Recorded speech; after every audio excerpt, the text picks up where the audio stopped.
Hi class! Today I'm going to help you out with your homework by giving you a tutorial on how to multiply using area model for 2-digit by 2-digit numbers. So I put the steps up here, and number 1 is to make my grid. So I'm going to go ahead and make my grid. It's going to look like a window pane. And I'm going to use my problem that's the first one on the homework, which is 59 times 21.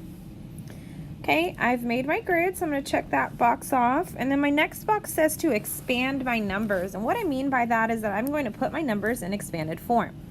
So I'm going to take 59, and since it's the first number, I'm going to put it up top.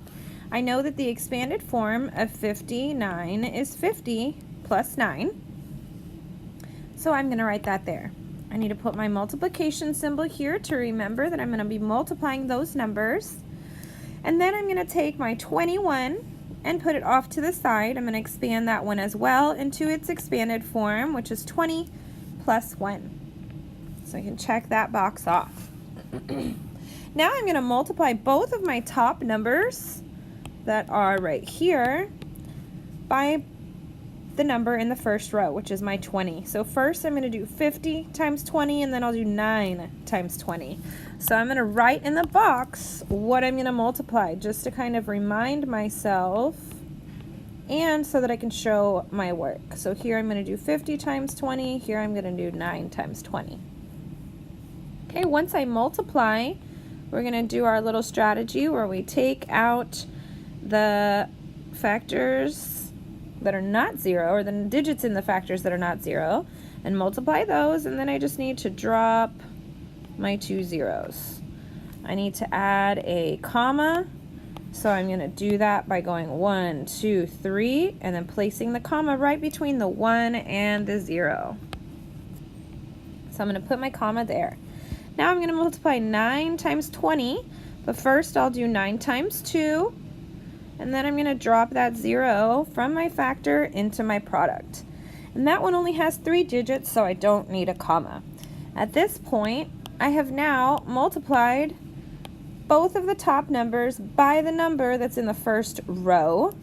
So I'm going to go ahead and check that one off.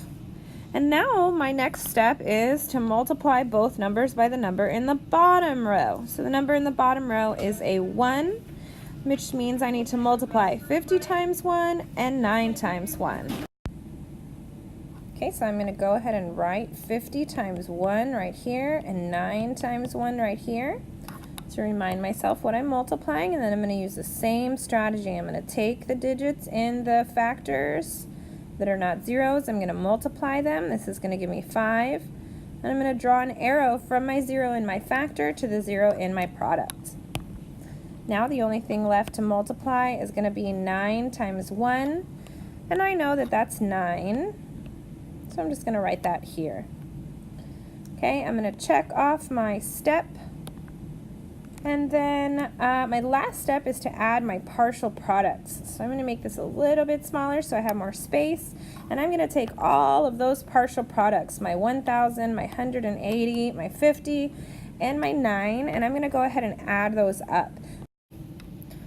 Now, it's important that I line these up correctly so that my hundreds are not with my thousands and my ones are not with my tens, etc. I want to make sure that each number has its own place.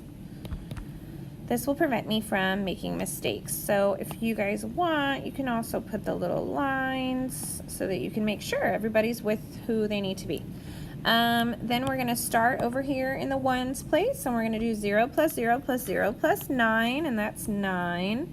And we know 8 plus 5 is 13, so we're going to put the 3 down, regroup the 1. 1 plus 1 is 2, and then 1 plus nothing is 1. And again, we're going to count 1, 2, 3, and put our comma right here between the 1 and the 2. And then this is our final answer. And that's it.